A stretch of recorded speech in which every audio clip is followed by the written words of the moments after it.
While Ballard slept, Bosch went back to the Montgomery case. He kept the music off so as not to disturb her.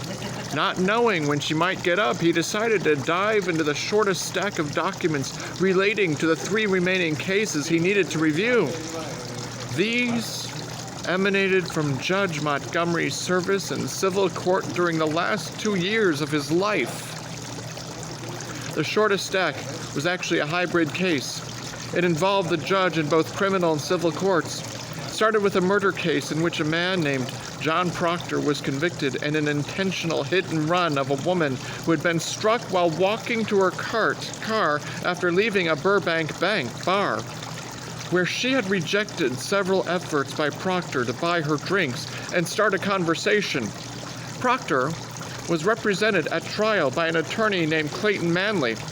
Proctor fired him after the conviction and hired an attorney named George Grayson to handle his appeal. Prior to Proctor's sentencing, Grayson filed a motion for a new trial based on ineffective assistance of a counsel. It is a routine gambit to request a new trial based on poor lawyering, though it is rarely successful. But in this case, the argument had merit. The motion described several things Manley failed to do in prepping for trial, including exploring a third-party culpability defense based on the fact that the victim was in the midst of a bitter divorce at the time of her death and that her estranged husband had been arrested twice for domestic abuse. The appeal also included several instances at trial when Manley did not ask pertinent questions of prosecution witnesses or had to be prompted by the judge to object to the prosecutor's witness questioning. Twice during the trial, while the jury was not in the courtroom, Judge Montgomery hammered Manley for his poor performance. One time directly asking him if he was on any medication that could explain his lack of focus on the case. Manley worked for the downtown law firm of Michelson and Mitchell, which had taken on the case and then assigned it to Manley to handle. Though he had handled other criminal matters for the firm, it was his first murder case. In a 1 in 100 decision, Montgomery ordered a new trial, revealing his decision at Proctor's scheduled sentencing. In open court, he agreed with Grayson's contention that Manley had blown the case with his inattentiveness and inaction. In canceling the sentencing and ordering a new trial, Montgomery went on record with his view of Manley's performance, castigating the lawyer for his many failures and banning him from handling any future cases in his court. A reporter from the Los Angeles Times was in the courtroom. They had a report on the sentencing in a case that had drawn significant media attention because of the nature of the crime. Instead, he left with a story about Manley, which, when published the next day, included many of Judge Montgomery's harshest quotes. Manley quickly became a courthouse whipping boy, the butt of many lawyer jokes traded in courthouse hallways. He soon even garnered the nickname Unmanly. At the new trial, the jury found John Proctor not guilty. No one else was ever charged in the killing. Montgomery then was shifted by the chief judge to civil court, and soon enough,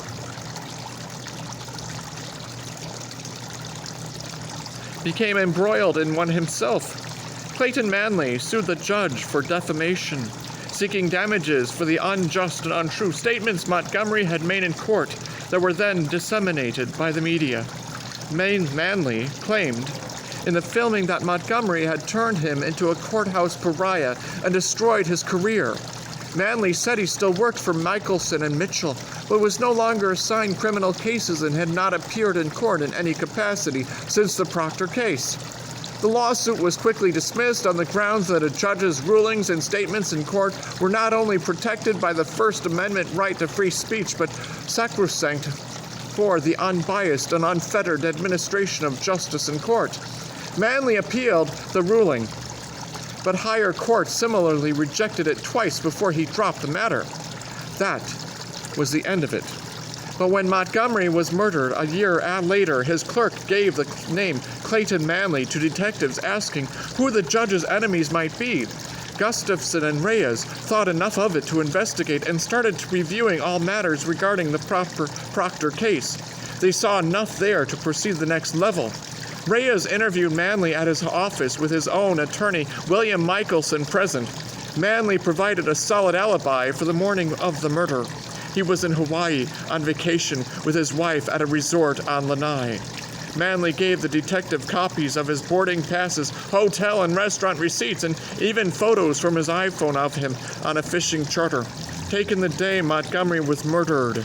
He also provided copies of emails from friends and associates, including Michelson, who reported the murder to him because they knew he was thousands of miles away in Hawaii. The interview with Manley had occurred a week before the DNA testing came back with a match to Herstadt.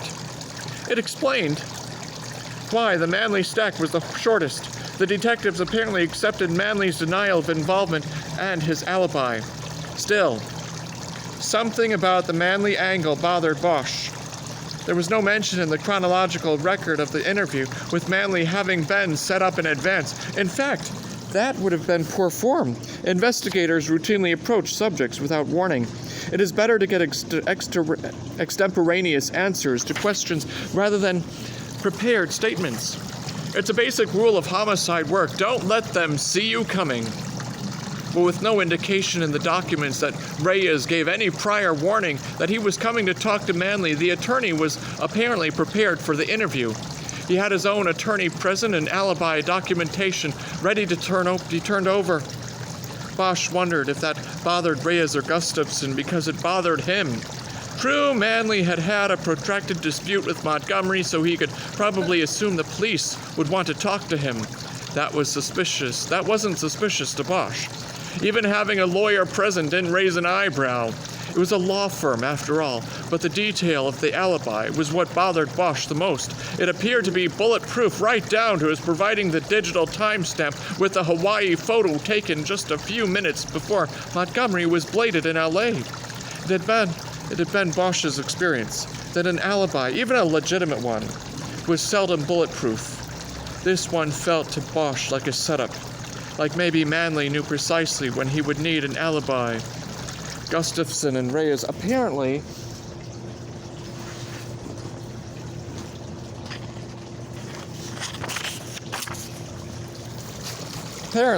didn't feel the same way. A week later, they dropped Manley from consideration. When the DNA report landed, Bosch didn't think he would have done so, even with a direct DNA match to another suspect. He wrote a note on his pad. It was just one word: Manley. Bosch was comfortable dropping the first two avenues of investigation he had reviewed, but he felt Manley warranted further follow-up. Bosch got up from the table and worked the stiffness out of his knee. He grabbed the cane he had leaned into a corner next to the front door and went out for a short walk up the hill for a block and then back down. The knee got loose and felt pretty strong. He looked forward to retiring the cane completely in a few more days. When he got back inside the house, he found Ballard sitting at the table where he had been working. "Who's Manley?" she said. "Just a guy, maybe a suspect." Bosch said, "I thought you were going to sleep longer than a couple hours." "Didn't need to. I feel refreshed. 2 hours on a bed is worth 5 on the sand. When are you going to stop doing that?" "I don't know. I like being by the water. My father used to say that salt water cures everything." "There are other ways to accomplish that. You might be refreshed now, but by tomorrow morning you're going to be dragging ass when you go off to confront Kid." "I'll be fine. I do this all the time." "That's not reassuring. We have to work out some kind of signal so I can get you back up if you need it. You're going in by yourself is crazy."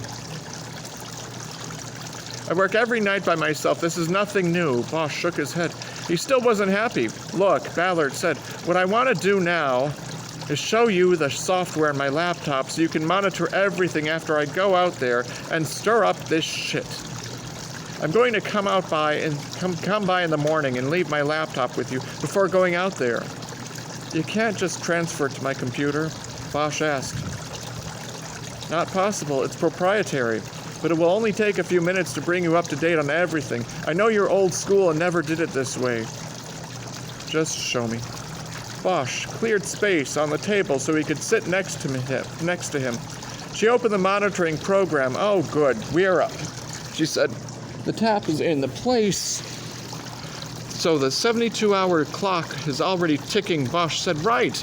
But of course, nothing said today is going to be worth a shit. Since he doesn't even know he's being investigated, Ballard showed him how to run the software. She set separate alarm tones for Elvin Kidd's cell and landline, which would sound on the computer anytime a call came in or went out. There was a third tone for text messages coming in or going out. She reiterated the rules of listening in. By law, the police were forbidden from listening to personal calls. If a call was not specifically about the crime documented in the probable cause statement in the search warrant, the listener had to turn off the speaker but was allowed to check in briefly every 30 seconds to confirm the ongoing phone conversation was personal in nature. The software recorded only what was live monitored. Calls not listened to were not recorded. This is why a wiretap required around-the-clock monitoring. It had been at least 10 years since Bosch had been involved in a wiretap case. The software was all new, but the rules had not changed. He told Ballard that he understood all of that. What about the fact that I'm not a cop anymore, he asked. What if someone good comes in after you shake his tree and I'm sitting here by myself? You're still a reserve with San Fernando PD, aren't you? Ballard asked. After leaving the LAPD, Bosch had signed on as a reserve at the tiny city in the Valley's police department to work cold cases. But his tenure there had ended almost a year before when he was accused of cutting too many corners on cases. Well, sort of, he said. They haven't gotten around to taking my badge because there's still a couple of cases I worked on that haven't gotten to court. The prosecutors wanted me to have a badge and be a reserve when I have to testify. So technically, yes, I'm a reserve officer, but I'm not really doing. Doesn't matter. You have a badge and a reserve is still a sworn officer. We're good. You can do this. Okay, so I'll come by in the morning. Leave this with you. And you just leave it on while you do your work, and when you hear any of the alarms, just start listening and recording until you know what kind of call it is. And you call me as soon as you're going in, yes, and when you're out, when you're clear. Roger that, you don't have to worry, somebody does. What about using a couple Rialto PD uniforms? For backup? To wait outside while you're inside. If you insist, I will do that. I insist. Okay. I'll call on my way out there, see if you can spare a car. Good! That made Bosch feel better about everything. He just had to make sure in the morning she did as she said she would.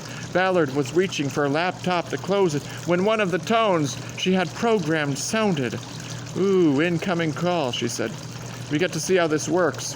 She moved her hand down to the touch screen and slid the cursor to the record button. They heard a man's voice answer. Hello?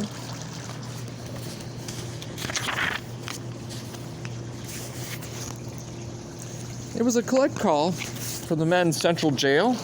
A robot voice informed the recipient that the call was coming from D Squared and that he needed to hit the number 1 button to accept the call and the number 2 button to decline it. The call had come in on Elvin Kidd's cell. He accepted the call. Yo, E, that you? And what you want, boy? I ain't putting up no bail on you, man. I'm out. You know that? No. I ain't want nothing. They got me on a parole hold anyway. I just giving you a heads up, man. About what? Ballard grabbed the pad Bosch had written the name Manley on, scribbled a note, and slid it in front of Bosch. D squared equals Denner Dorsey. Talk to him Tuesday. Bosch nodded. He understood now who was calling Kidd. Kidd and Dorsey couldn't hear them if Ballard and Bosch talked, but they maintained silence because they wanted not to miss anything. It's about that thing in the alley way back when, man. Some cop come in here asking all about that thing that happened with that white boy. Asking what? Like, was I there and what was going on? What'd you tell him? I didn't say shit. I wasn't even there. But I thought, I should tell you they were still interested. You know what I mean? Keep your head down and... When was this? She came up in here Tuesday. They put me in a room with her. She? A lady cop. Kinda I'd like to see on my bone, too. She got a name? Something like Ballet or something. I didn't properly catch it at the start because I was like, what you want with me, motherfucker? But she knew some shit, man. She knew me and V-Dog worked that alley back in the day. You remember him? He died up in Folsom or some shit. It's like one of them cold case things, Who told her about me? I don't know. She just got up in my shit and asked about you. How'd you get this number? I had no number. I had to call a couple of OGs to get it. That's why it took me a couple of days to get to you. Which OG? Marcel? He had a number for... Okay, dog, don't call me no more. I'm out of the game. I know that, but I still thought you'd... The call was disconnected by Kid. Ballard immediately got up from her seat and started pacing. Holy shit, she said. Dorsey just did what I was going to drive out there and do tomorrow. But Kid didn't give anything up.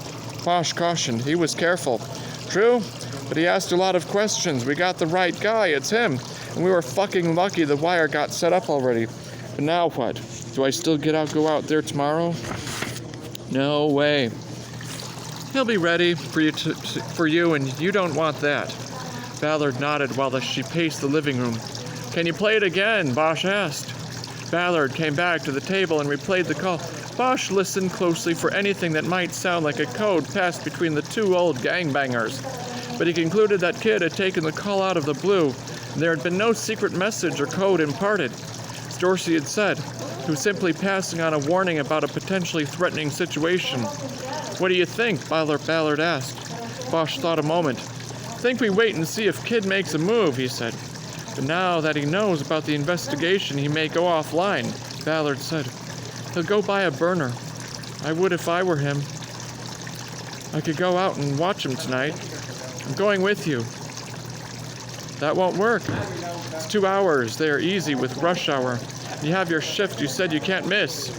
You'd have to turn around almost as soon as we got there. I'll go and you monitor the wire just in case he's stupid. The text message tone sounded from Ballard's laptop. Speaking of which, she said.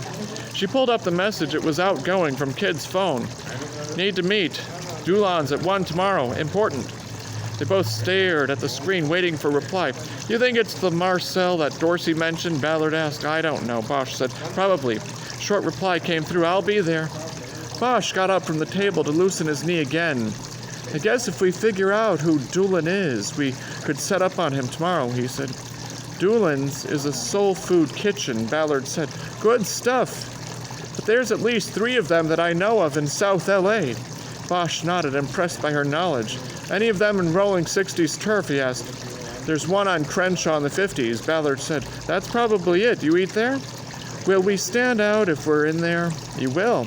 But I can pass for high yellow. It was true. Ballard was mixed race, part Polynesian for sure, though Bosch had never asked about her ancestry. So you inside and me outside, he said. Not sure I like that. They're not going to make a movie out in a crowded restaurant, Ballard said. 1 o'clock, that place will be hopping. Then how would you even get close to them to hear anything? I'll figure it out. You gotta dress down. What? Why?